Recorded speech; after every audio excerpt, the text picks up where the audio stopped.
Glamour और चकाचौंध की दुनिया बहुत ही अजीब है। यहाँ उगते सूरज को तो सलाम किया जाता है और डूबते सूरज को हर कोई भुला देता है। एक ऐसी हीरोइन जिसकी फिल्में, जिंदगी और पर्दे का सफर जितना शानदार रहा, इसकी पर्सनल लाइफ उतनी ही दुख भरी रही और हैरान करने वाली रही उनकी मौत। दोस्तों, उनकी मौत के बाद डॉक्टर ने उनके पेट में जो कुछ भी देखा, उसे देखने के बाद उनके होश उड़ गए। जिस लड़की ने जवानी को ही अपनी जानेमन बना लिया हो और लाखों दिलों पर राज किया हो, आखिर उनकी पर्सनल लाइफ ऐसी कैसे हो सकती है। हम बात कर रहे हैं हम अपने दौर की खूबसूरत और टैलेंटेड अभिनेत्री परवीन बॉबी की। दोस्तों, बने रहिए वीडियो के आखिर तक, जानते हैं उनकी लाइफ से जुड़े कुछ टॉप सीक्रेट्स। परवीन बॉबी के पिता जूनागढ़ के नवाब थे। इनका नाम था वली मोहम्मद बॉबी। उनकी बेगम थी जमाल बख्ते बॉबी। माता पिता की शादी के बाद उनकी कोई संतान नहीं हो रही थी। शादी को 14 साल बीत चुके थे। फिर 4 अप्रैल 1954 को इन दोनों के घर एक बेटी पैदा हुई जो आगे चलकर एक्ट्रेस परवीन बॉबी के नाम से फेमस हुई। परवीन जब केवल 5 साल की थी तभी साल 1959 में उनके पिता का निधन हो गया। परवीन के स्कूल एजुकेशन गुजरात के अहमदाबाद में स्थित माउंट कार्मल हाई स्कूल से हुई। आगे चलकर यही के सेंट जेवियर कॉलेज से उन्होंने अंग्रेजी भाषा में पढ़ाई की। जब वो केवल 18 साल की थी, इसी समय उन्होंने मॉडलिंग की शुरुआत की। ये साल था साल 1972 का, जब परवीन बॉबी की खूबसूरती की चमक बॉलीवुड तक पहुंच रही थी। केवल 19 साल की उम्र में साल 1973 में उन्होंने चरित्र नाम की एक फिल्म में काम किया। उनकी ये फिल्म बॉक्स ऑफिस पर कोई खास कमाल तो नहीं दिखा पाई, लेकिन बॉलीवुड के फिल्म मेकर्स और डायरेक्टर्स ने उन्हें नोटिस किया। इसके बाद उन्होंने मजबूर, दीवार, कालिया, शान, द बर्निंग ट्रेन, काला सोना, महान, अशांति, ये नजदीकियां, चांदी सोना, रजिया सुल्तान, नमक हलाल, अविनाश, इरादा जैसी कई फिल्मों में काम किया और इन्होंने सफलता के झंडे गाड़े। ये एक्ट्रेस एक बोल्ड सिंबल एक्ट्रेस होने के साथ साथ यूथ आइकन के तौर पर भी पहचानी जाने लगी। साल 1991 में इनकी आखिरी फिल्म आई। दोस्तों, हम वीडियो में आगे बढ़ रहे हैं, लेकिन जिन्होंने अब तक चैनल को सब्सक्राइब नहीं किया है, जल्दी से चैनल को सब्सक्राइब कर दीजिए और बेल आइकन को प्रेस कर दीजिए। अपनी पहली फिल्म से इन्होंने अपनी खूबसूरती और एक्टिंग से अपने फैंस को दीवाना बना दिया था। इसके बाद इन्होंने बॉलीवुड में वो शानदार स्टारडम को हासिल किया जो हर किसी कलाकार और अभिनेत्री की इच्छा होती है। उनके पास काम की कोई कमी नहीं थी, लेकिन जिंदगी अगर कुछ देती है तो कुछ लेती भी है। दोस्तों, कुछ ऐसा ही इस खूबसूरत अदाकारा के साथ हुआ। उनकी व्यक्तिगत जिंदगी इतनी खूबसूरत नहीं रही जितनी कि बेहतरीन इनकी पर्दे की जिंदगी होती थी। उनके पर्सनल रिलेशन कभी भी स्थायी नहीं रह सके। इन्होंने अपने जीवन में 3 लोगों से प्यार किया, मगर वो तीनों ही अपनी पर्सनल लाइफ और अपने करियर को पहले से एंजॉय कर रहे थे। वो परवीन के पॉइंट ऑफ व्यू से उसकी लाइफ में भले ही एक लाइफ पार्टनर के तौर पर बहुत ज़्यादा इम्पोर्टेंट रोल अदा कर रहे थे, लेकिन ऐसा लगता है कि वो खुद अपने आप को परवीन बॉबी के लिए एक वेल विशर और बेस्ट फ्रेंड से ज़्यादा नहीं मानते थे। उनकी लाइफ में एक एक करके रिलेशन बनते गए और बिगड़ते भी गए। कहते हैं कि यही वजह थी कि परवीन बॉबी आगे चलकर एक मानसिक रोग का शिकार हो गई। आइए जानते हैं कि परवीन बॉबी की पर्सनल लाइफ से जुड़ी कुछ घटनाओं के बारे में। भले ही उन्होंने फिल्मों में डेब्यू साल 1973 में किया, लेकिन फिल्म त्रिमूर्ति से उन्हें असली पहचान मिली जो कि साल 1974 में आई थी। इसके बाद उनकी अगली फिल्म अमिताभ बच्चन के साथ थी। इस फिल्म का नाम था मजबूर। इसके बाद परवीन और अमिताभ बच्चन की जोड़ी हिट साबित हो गई। इन दोनों ने मिलकर एक से बढ़कर एक जबरदस्त फिल्में की। फिल्में दीवार, कालिया, सुहाग जैसी एक से बढ़कर एक सुपरहिट फिल्मों की लाइन लग गई।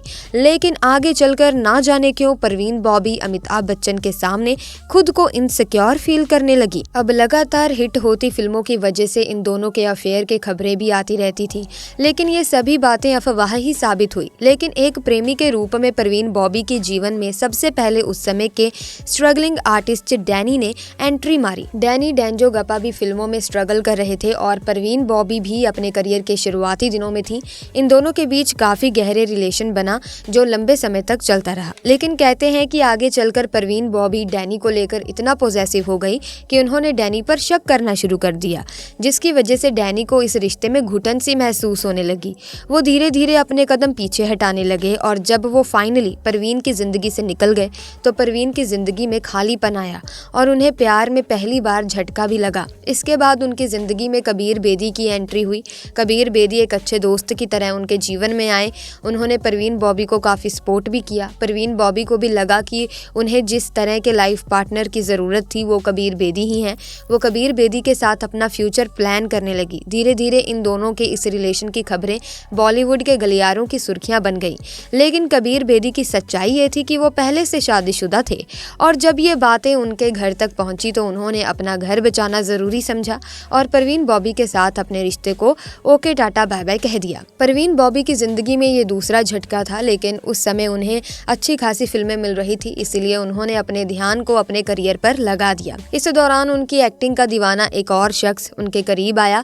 ये कोई और नहीं बल्कि पूजा भट्ट के पिता महेश भट्ट थे, जो परवीन बॉबी के नजदीक आ रहे थे। परवीन बॉबी तो अपने लिए एक सच्चे प्यार की तलाश कर रही थी। उन्हें लगा कि शायद महेश भट्ट ने उनकी ये तलाश पूरी की है। परवीन बॉबी और महेश भट्ट अब एक दूसरे के साथ प्यार के रिलेशन में आ गए, लेकिन महेश भट्ट तो पहले से शादीशुदा थे। इस समय तक परवीन बॉबी शिजोफ्रेनिया नाम की एक ऐसी बीमारी से पीड़ित भी हो गई थी जिसने उनके कॉन्शियस माइंड की स्टेबिलिटी को छीन लिया। दरअसल इस बीमारी में व्यक्ति अपने आप में ही एक इमेजिनरी वर्ल्ड क्रिएट कर देता है और उसमें ही रहने लगता है, उसके अकॉर्डिंग ही हरकतें करने लगता है। और इसी बीमारी के चलते उन्होंने एक बार अमिताभ बच्चन पर भी उल्टे सीधे आरोप लगा दिए। महेश भट्ट भी अब परवीन बॉबी से ऊब चुके थे और वो अपनी फैमिली के पास वापस जा चुके थे। अपनी जिंदगी में तीसरा झटका लगा परवीन बॉबी को। इसके बाद परवीन बॉबी कभी उभर नहीं पाई। एक्टर कबीर बेदी ने अपनी आत्मकथा लिखी और इसमें उन्होंने अपने और परवीन बॉबी के रिलेशन को लेकर काफ़ी सारी बातें लिखी।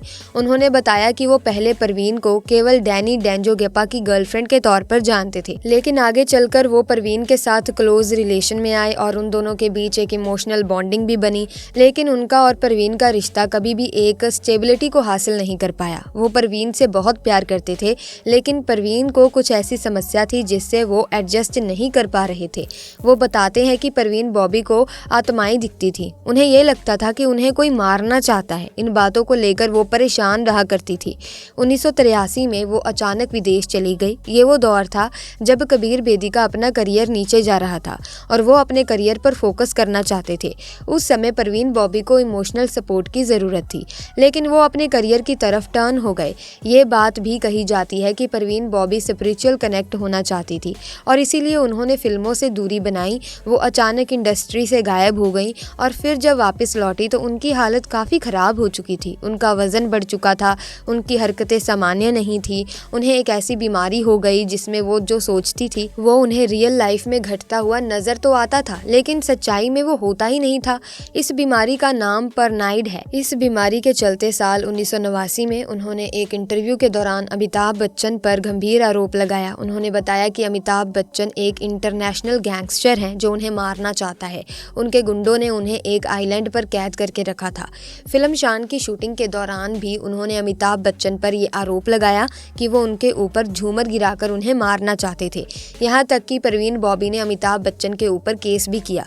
हालांकि कोर्ट से अमिताभ बच्चन को क्लीन चिट मिल गई क्योंकि उस दौरान परवीन बॉबी एक मानसिक रोग से पीड़ित थी। आगे चलकर अपने इस बीमारी के चलते परवीन बॉबी ने पूरी दुनिया से दूरी बनाई। लोगों ने उनकी खोज खबर लेना भी बंद कर दिया था। 20 जनवरी 2005 को मुंबई के जिस अपार्टमेंट में वो रहती थी उसके बाहर सेक्रेटरी ने देखा कि बीते 3-4 दिन का दूध और अखबार पड़ा हुआ है। उसने पुलिस को सूचित किया। पुलिस जब कमरे के अंदर गई तो अंदर का माहौल बहुत खराब था। चीजें बिखरे हुई थी और बदबू आ रही थी। परवीन बॉबी 3 दिन पहले इस दुनिया को छोड़कर जा चुकी थी। आखिरी वक्त में उनके साथ कोई नहीं था। जब डॉक्टर ने पोस्टमार्टम किया तो उनके पेट में खाने का कोई भी प्रूफ नहीं मिला, बल्कि अल्कोहल मिला। उनकी डेड बॉडी पहचानने लायक कंडीशन में नहीं थी। मानसिक बीमारी के चलते उन्हें डायबिटीज थी, जिसकी वजह से उनके पैर में गैंग्रीन हो गया और वो चलने फिरने में लाचार थी। उनके बेड के पास एक व्हील चेयर भी मिली। पुलिस के पास उनकी बॉडी को क्लेम करने भी कोई नहीं आया। फाइनली महेश भट्ट ने उनकी बॉडी को लिया। परवीन बॉबी ने अपने जीवन के अंतिम समय में क्रिश्चियनिटी को अपना लिया था। वो चाहती थी कि क्रिश्चियन रिचुअल्स के अकॉर्डिंग उनका फ्यूनरल हो, लेकिन उनके फैमिली इस बात के विरोध थी। इसीलिए सांता क्रूज कब्रिस्तान में मुस्लिम रीति रिवाज से उनका अंतिम संस्कार किया गया। आपको क्या लगता है कि परवीन बॉबी के इस हालत के लिए आखिर कौन जिम्मेदार है? अपना जवाब कमेंट्स में जरूर लिखना। इसी के साथ वीडियो को लाइक करें, शेयर करें, चैनल को सब्सक्राइब करें। Thanks for watching.